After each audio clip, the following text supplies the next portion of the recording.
नमस्कार, आपका स्वागत है। दर्शकों, गरुड़ पुराण के धर्म कांड के प्रेत कल्प में मृत व्यक्ति की ऐसी 3 वस्तुओं के विषय में वर्णन किया गया है जिनका उपयोग कभी नहीं करना चाहिए, अन्यथा भयंकर यातनाएं सहन करनी पड़ती है और अनेक प्रकार की हानि होती है। इसलिए प्रत्येक बुद्धिमान व्यक्ति को इन वस्तुओं के विषय में अवश्य जान लेना चाहिए। श्री कृष्ण ने गरुड़ जी को अत्यंत ज्ञानवर्धक जानकारी दी है।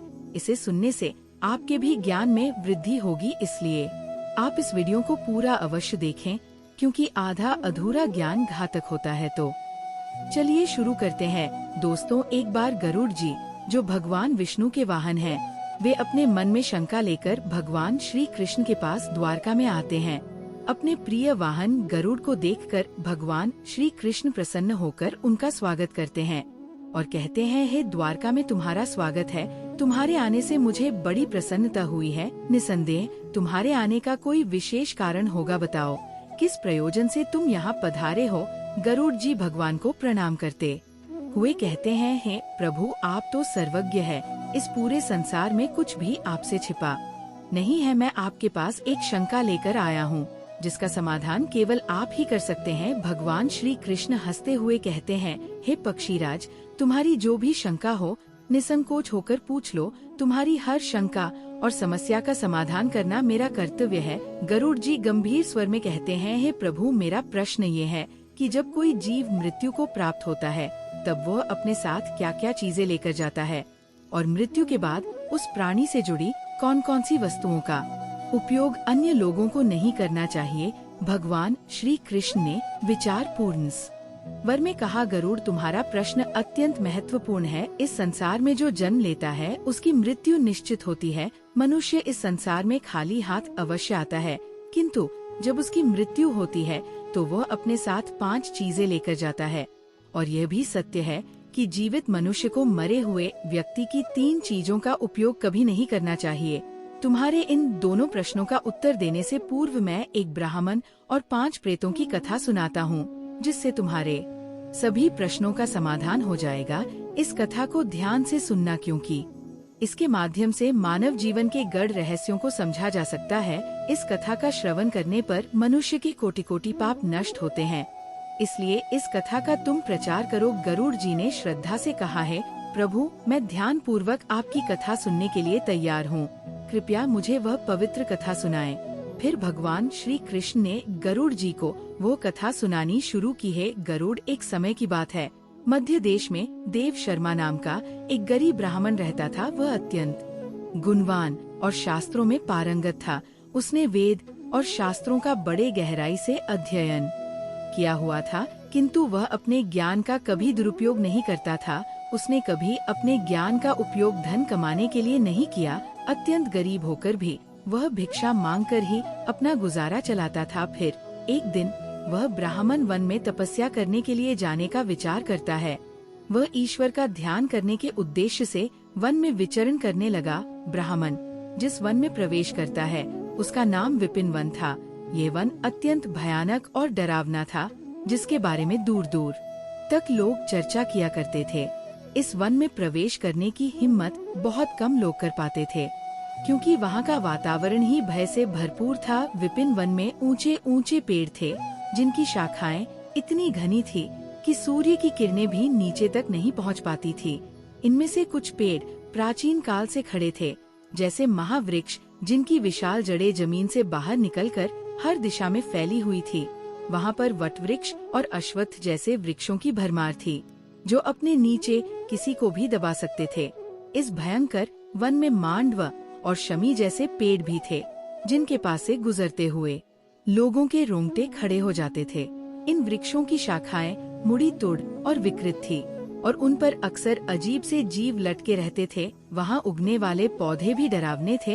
विषकांभा साधारण नहीं थे। यहाँ काले पंखों वाले उल्लू दिन में भी विचरण करते थे, जिनकी भयानक आवाजें हवा में गूंजती थी। जंगली भेड़िए अपने शिकार की तलाश में हमेशा घूमते रहते थे, और उनकी आँखें अंधकार में चमकती थी। काले धब्बों वाले तेंदुए और हिंसक भालू भी यहाँ आम थे। पक्षियों में शकुनी नामक गिद्ध और काली मैना पेड़ों पर बैठे दूर से आए लोगों को आतंकित करते थे। विपिन वन का सारा वातावरण ही अत्यंत रहस्यमय और डरावना था, जहाँ हर कदम पर मृत्यु का भय मंडराता रहता था। और चलते चलते वह एक अत्यंत प्राचीन वृक्ष के पास पहुँच जाता है। वह देखता है कि उस वृक्ष के नीचे 5 पिशाच खड़े हुए हैं। वे सभी पिशाच उस जंगल से गुजरने वाले मनुष्यों का भक्षण करते थे।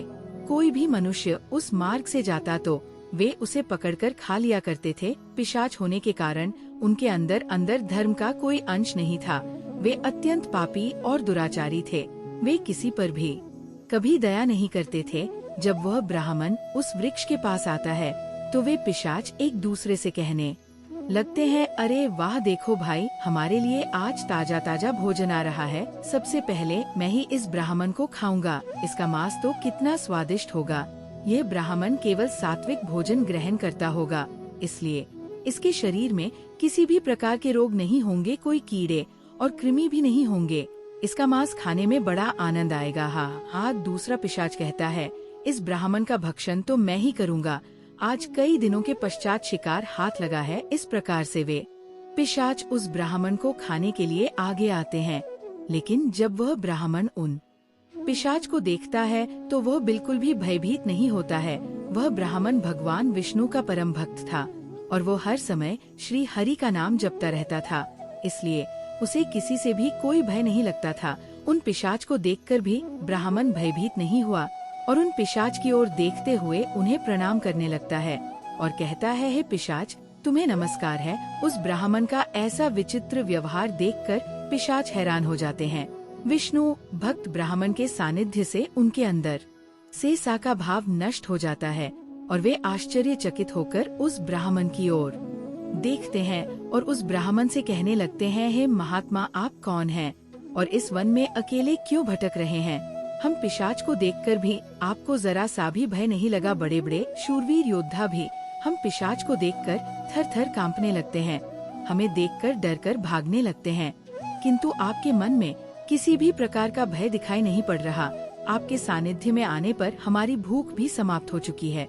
हम तो आपको भोजन समझकर प्रसन्न हो रहे थे और आपको खाने वाले थे। फिर वह ब्राह्मण कहता है, हे पिशाच, मुझे आपसे बिल्कुल भी भय नहीं लग रहा है, क्योंकि मैं जानता हूँ कि भगवान हमेशा मेरे साथ हैं और उनकी इच्छा के बिना तो पेड़ का पत्ता तक नहीं हिलता। यदि मेरी मृत्यु आप पिशाच के द्वारा ही होनी है तो मुझे यह भी स्वीकार है। प्रभु ने मेरे भाग्य में जो भी लिख दिया है मुझे वह मंजूर है। यदि मुझे खाने से आपकी तृप्ति होती है तो मैं इसे मेरा सौभाग्य समझूंगा। इस संसार के प्रत्येक प्राणी को सुख प्रदान करना, उनकी तृप्ति करना ही प्रत्येक मनुष्य का कर्तव्य है। पिशाच भी ईश्वर द्वारा ही बनाए हुए हैं, इसलिए मैं आपकी निंदा भला कैसे कर सकता हूँ? ब्राह्मण के ऐसे वचन सुनकर वे सभी पिशाच आश्चर्यचकित हो जाते हैं और उस ब्राह्मण से कहने लगते हैं, हे ब्राह्मण देवता, आपके के वचन अत्यंत सुंदर हैं, जिन्हें सुनकर ही हमारी तृप्ति हुई है। हम आपका भक्षण नहीं करेंगे।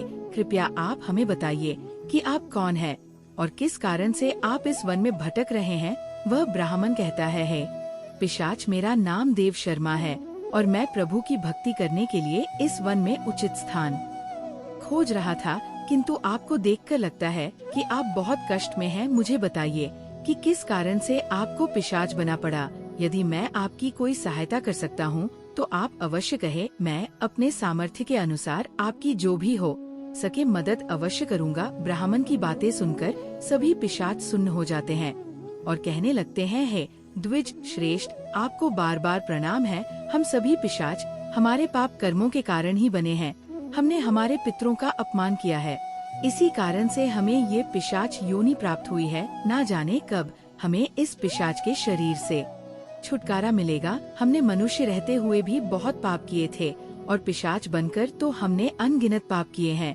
कितने ही निर्दोष मनुष्यों और प्राणियों को हमने मारकर खाया है। इसीलिए हमें ऐसा लगता है कि हमें कभी पिशाच योनि से मुक्ति नहीं मिलेगी। फिर ब्राह्मण कहता है, हे पिशाच, मैं आपकी व्यथा को समझता हूँ। कृपया आप मुझे बताइए मैं किस प्रकार से आपको मुक्ति दिला सकता हूँ। मैं मध्य देश में रहने वाला देव शर्मा ब्राह्मण हूँ। मैंने अनेक तप, व्रत और उपवास किए हैं, इसलिए आपकी मुक्ति के लिए भी यदि कोई व्रत उपवास हो तो मुझे बताइए, वह मैं अवश्य करने का प्रयास करूँगा। ब्राह्मण की बात सुनकर उन पिशाच को समझ में आ जाता है कि ये ब्राह्मण तो उनका ही पुत्र है। वे पिशाच उस ब्राह्मण के दादा परदादा है जो पाप करने के कारण पिशाच बने हुए हैं। श्री कृष्ण कहते हैं, हे गरुड़, इस प्रकार से उन पिशाच को तो हो जाता है कि वह ब्राह्मण उनका ही वंशज है। फिर वे सभी पिशाच अपने अपने पाप कर्मों के विषय में बताने लगते हैं। पहला पिशाच, जिसका नाम उची था, वो आगे बढ़ा। उसका शरीर मांस और खून से सना हुआ था और उसकी आंखों में अधर्म की अग्नि जल रही थी। उसने कांपते हुए ब्राह्मण से कहा, मेरा नाम उची इसलिए पड़ा क्योंकि मैं हमेशा दूसरों का बचा हुआ और जूठन खाया करता था। मैं पिछले जन्म में बृहस्पति था और तुम्हारा 5 पीढ़ी पहले का पूर्वज था। एक समय में मैं बहुत विद्वान और आदरणीय ब्राह्मण था। मैंने यज्ञ और अनुष्ठान किए, लेकिन धीरे धीरे मेरी लालसा बढ़ गई। मुझे लोगों द्वारा छोड़ा हुआ भोजन खाने की आदत पड़ गई। दूसरों के झूठे भोजन में मुझे स्वाद आने लगा। मैंने ये जानने के बावजूद कि ये अधर्म है, झूठे भोजन का आदान प्रदान शुरू कर दिया। एक दिन जब मैंने एक पवित्र यज्ञ के बाद बचा हुआ उची भोजन खा लिया, उसी भोजन से मेरे शरीर में विष निर्माण हुआ और उसी क्षण मेरी मृत्यु हो गई। अब मैं पिशाच बनकर ऊंची भोजन करता हूँ और यही मेरा श्राप है। दूसरा पिशाच, जिसका नाम नग्न अंग था, वो आगे आया। उसका पूरा शरीर नग्न था और उसकी हड्डियां दिख रही थी। उसने ब्राह्मण की ओर देखकर कहा, मेरा नाम नग्न अंग इसलिए पड़ा क्योंकि मैं हमेशा निर्वस्त्र रहकर स्नान कर था। पूर्व जन्म में मेरा नाम शरद चंद्र था और मैं तुम्हारा 6ठी पीढ़ी का पूर्वज था। मैं एक ब्राह्मण कुल में जन्मा था और मेरे पास ज्ञान और तप की शक्ति थी, लेकिन मैं अपने शरीर का घमंड करने लगा। मुझे स्नान करते समय नग्न रहने में आनंद आता था और मैंने समाज के नियमों का अपमान किया। मैं इसे स्वाभाविक मानता था, परंतु ये अधर्म था। एक दिन जब मैं नगर के तालाब में नग्न होकर स्नान कर रहा था, तभी जल देवता ने मुझे श्राप दिया कि मैं अपने घमंड के कारण पिशाच योनि को प्राप्त करूंगा। मेरी मृत्यु भी उसी तालाब में डूबने से हुई। अब मैं पिशाच हूँ और मेरा शरीर हमेशा नग्न रहेगा, जैसे मैंने अपने ब्राह्मण धर्म का अपमान किया था। तीसरा पिशाच, जिसका नाम शव वस्त्र था, उसके शरीर पर मृत लोगों के फटे हुए कपड़े लिपटे हुए थे। उसकी आवाज में दर्द था। उसने कहा, मैं इस योनि में इसीलिए हूँ क्योंकि मैंने हमेशा मृत व्यक्तियों के कपड़े चुराए। पिछले जन्म में मेरा नाम अच्युतानंद था। मैं तुम्हारे पूर्वजों में से था और एक आदरणीय ब्राह्मण कुल से संबंध रखता था, लेकिन मेरे मन में लोभ बढ़ गया था। मैं स्मशान भूमि पर जाकर मृतकों के वस्त्र चुराता और उन्हें बेचता था। मरे हुए लोगों के वस्त्र पहनकर मुझे सुख की अनुभूति होती थी। मेरे इस अधर्म को देखकर देवताओं ने मुझे श्राप दिया कि मेरी मृत्यु भी स्मशान में होगी और मैं पिशाच बनकर हमेशा शवों के वस्त्र पहनूंगी। मेरी मृत्यु स्मशान में ही हुई, जहाँ एक भयंकर पिशाच ने मुझे मार दिया। अब मुझे मृतकों के वस्त्र पहनने का श्राप मिला है। चौथा पिशाच, जिसका नाम अशौच था, उसकी उपस्थिति इतनी गंदी और बदबूदार थी कि ब्राह्मण को सांस लेना कठिन हो गया। अशौच ने कहा, मेरा नाम अशौच इसलिए पड़ा क्योंकि मैंने हमेशा अपवित्र और गंदी चीजों में खुद को लिप्त रखा। मैं पिछले जन्म में धर्मराज था और तुम्हारा पूर्वज था। मेरे जीवन में शुद्धता का कोई स्थान नहीं था। ब्राह्मण होते हुए भी मैंने अपवित्र में जीवन बिताया। मैंने कभी अपने तन और मन की शुद्धता का ध्यान नहीं रखा। गंदे वस्त्र पहने और अपवित्र स्थानों पर रहा। मैं स्नान नहीं करता था और ये सब जानकर भी मैंने धर्म के नियमों का पालन नहीं किया। मेरे इस पाप के कारण देवताओं ने मुझे श्राप दिया कि मैं अशुद्ध में लिप्त रहकर ही इस पिशाच योनि में भटक मेरी मृत्यु एक गंदे तालाब में डूबकर हुई। अब मैं इस पिशाच योनि में हूँ, जहाँ मैं हमेशा अपवित्र से घिरा रहता हूँ।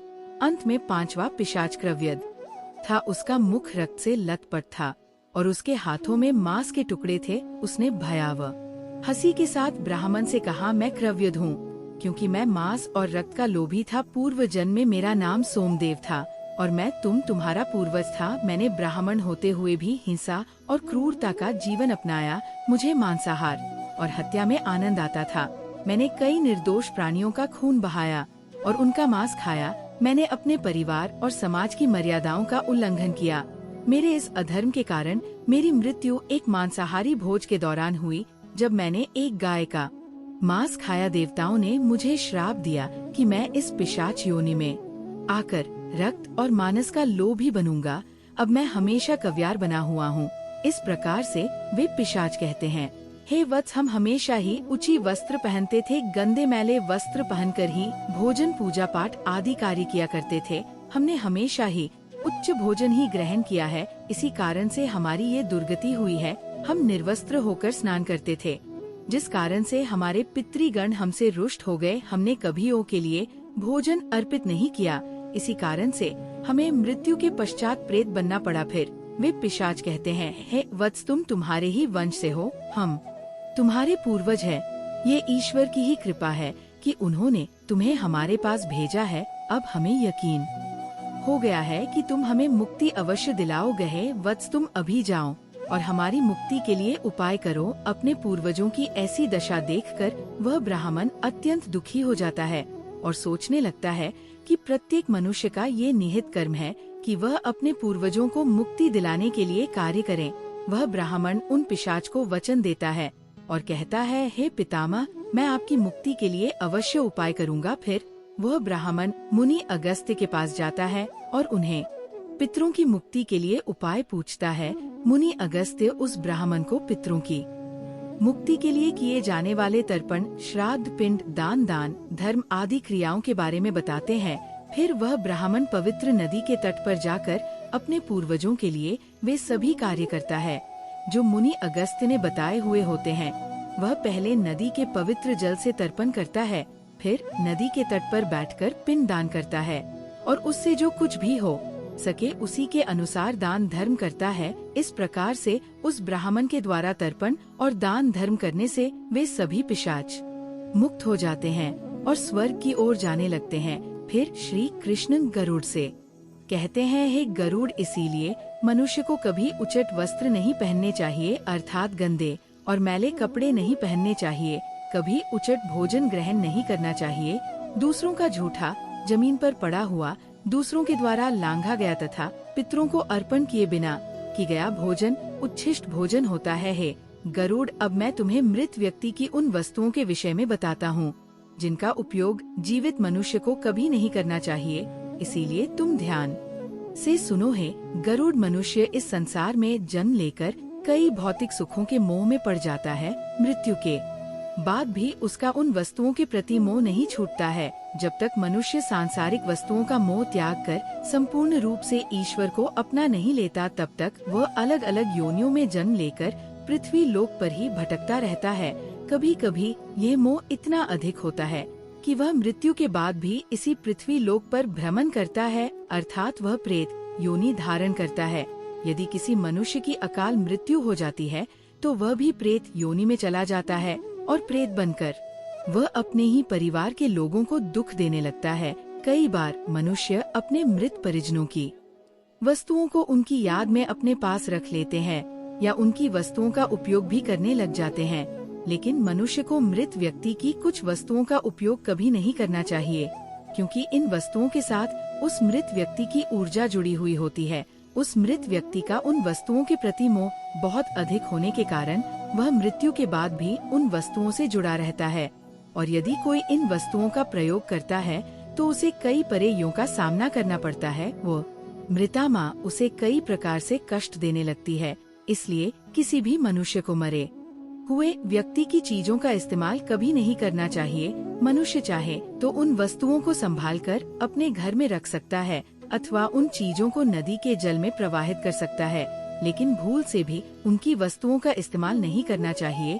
उस मृत आत्मा की शांति के लिए मनुष्य उस व्यक्ति की प्रिय वस्तुओं का दान करता है तो ये बहुत ही शुभ होता है। सबसे पहली वस्तु है मृत व्यक्ति के कपड़े। मृत व्यक्ति के कपड़ों का कभी भी इस्तेमाल नहीं करना चाहिए, उन्हें भूल कर भी पहनना नहीं चाहिए।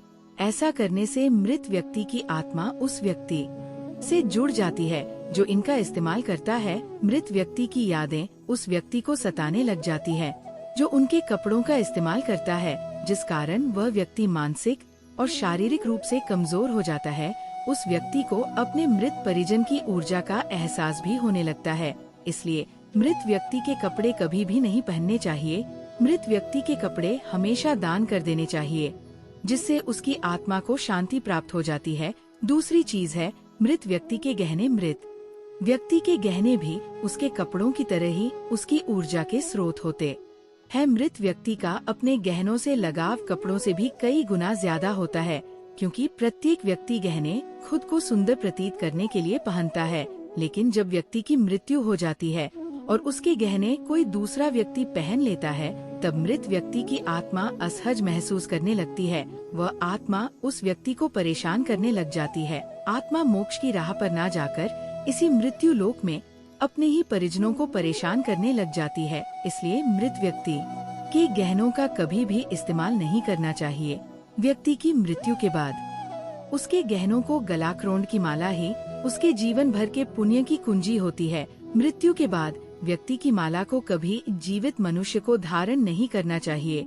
उसकी माला को पवित्र नदी के जल में प्रवाहित कर देना चाहिए। पवित्र नदी उस मृत व्यक्ति के सभी पुण्य को बहाकर स्वर्ग में ले जाती है। श्री कृष्ण कहते हैं, हे गरुड़, मृत्यु के बाद मनुष्य अपने साथ केवल अपने पाप और पुण्य लेकर जाता है। सभी भौतिक वस्तुओं को यहीं पर छोड़ देता है। इसलिए उसे कभी उन वस्तुओं के प्रति अत्यधिक मोह नहीं करना चाहिए। श्री कृष्ण कहते हैं, गरुड़, मृत्यु के बाद आत्मा के साथ कुछ ऐसी चीजें होती हैं जो अगले जन्म में भी साथ जाती हैं। यह चीजें आत्मा के कर्म और इच्छाओं से जुड़ी होती हैं। अब मैं तुम्हें उन 5 बातों के बारे में विस्तार से बताऊंगा। भगवान श्री कृष्ण कहते हैं, कामना वह पहली चीज है जो आत्मा के साथ मृत्यु के बाद भी रहती है। मनुष्य की कामनाएं उसे नया शरीर धारण करने के लिए प्रेरित करती है। कामना एक ऐसी शक्ति है जो आत्मा को लगातार नए शरीर की खोज में लगाए रखती है। जब एक व्यक्ति की मृत्यु होती है तो उसकी इच्छाएं उसके साथ जाती है और यह इच्छाएं उसके नए जन्म में पुनः कार्य करती है। कामना को एक प्रकार की चंचल ऊर्जा माना जाता है जो आत्मा को सांसारिक जीवन के चक्र में बांधे रखती है। अगर मनुष्य अपनी सभी इच्छाओं का त्याग कर देता है तो उसे मोक्ष की प्राप्ति हो सकती है। इसीलिए कहा गया है कि मृत्यु के समय अपनी इच्छाओं का त्याग करना अत्यंत महत्वपूर्ण है। जो लोग मृत्यु के समय अपनी इच्छाओं को साथ लेकर जाते हैं, उन्हें पुनः जन्म लेना पड़ता है, क्योंकि उनकी कामनाएं उन्हें अगले जीवन के लिए प्रेरित करती हैं। श्री कृष्ण कहते हैं, वासना कामना का ही एक उन्नत रूप है। वासना वह है जो मनुष्य को इंद्रियों के सुख और भोग की ओर आकर्षित करती है। यह एक ऐसी लालसा है जिसका कोई अंत नहीं है। मृत्यु के समय भी अधिकांश लोग वासना से मुक्त नहीं हो पाते हैं। ये वासना सांसारिक वस्त्रों, धन, परिवार और भोगों के प्रति आकर्षण को बढ़ाती है। वासना इतनी शक्तिशाली होती है कि ये मृत्यु के बाद भी आत्मा के साथ रहती है। वासना का उदाहरण विष्णु पुराण में राजा भरत की कथा में मिलता है। राजा भरत ने एक हिरण के बच्चे से अत्यधिक प्रेम किया और उनकी वासना इस बच्चे के प्रति इतनी प्रबल थी कि मृत्यु के समय भी वे उसी हिरण के बारे में सोचते रहे। परिणाम स्वरूप उन्हें अगले जन्म में हिरण की योनि प्राप्त हुई। ये दिखाता है कि वासना आत्मा को बंधनों में बांधे रखती है। मन की शांति और ज्ञान से ही वासना से मुक्ति मिल सकती है। श्री कृष्ण आगे कहते हैं, कर्म मनुष्य की सबसे महत्वपूर्ण धरोहर है जो उसके साथ मृत्यु के बाद भी जाती है। मनुष्य जीवन में जो भी कार्य करता है, अच्छे या बुरे, वे कर्म उसके अगले जन्म में फल देते हैं। मृत्यु के समय आत्मा द्वारा किए गए सारे कर्मों का लेखा जोखा होता है। अगर किसी व्यक्ति ने अच्छे कर्म किए हैं तो उसे परलोक में सुख और शांति मिलती है और अगले जन्म में भी उसे समृद्धि प्राप्त होती है। वहीं अगर उसने बुरे कर्म किए हैं तो उसे नर्क या दुखदायी जीवन की प्राप्ति होती है। यही कारण है कि हमारे धर्म शास्त्रों में कर्म को अत्यधिक महत्व दिया गया है। कर्म की गति इतनी अद्भुत होती है कि यह 7 जन्मों तक आत्मा का पीछा करती है। इसलिए मनुष्य को सदैव पुण्य कर्म करने का प्रयास करना चाहिए। भगवान श्री कृष्ण चौथी चीज के रूप में कर्ज का उल्लेख करते हैं। वे कहते हैं, कर्ज एक ऐसी वस्तु है जो मृत्यु के बाद भी आत्मा का पीछा करती है।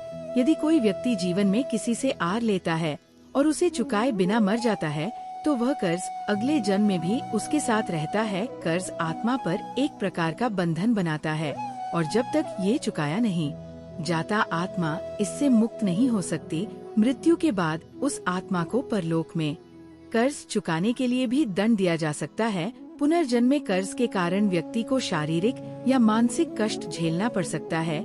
इसीलिए धर्म शास्त्रों में कहा गया है कि जीवन में लिए गए सभी आरों को चुका कर ही मृत्यु की ओर बढ़ना चाहिए, ताकि आत्मा अगले जन्म में इस बोझ से मुक्त हो सके। अंत में भगवान श्री कृष्ण गरुड़ जी को भक्ति का महत्व बताते हैं।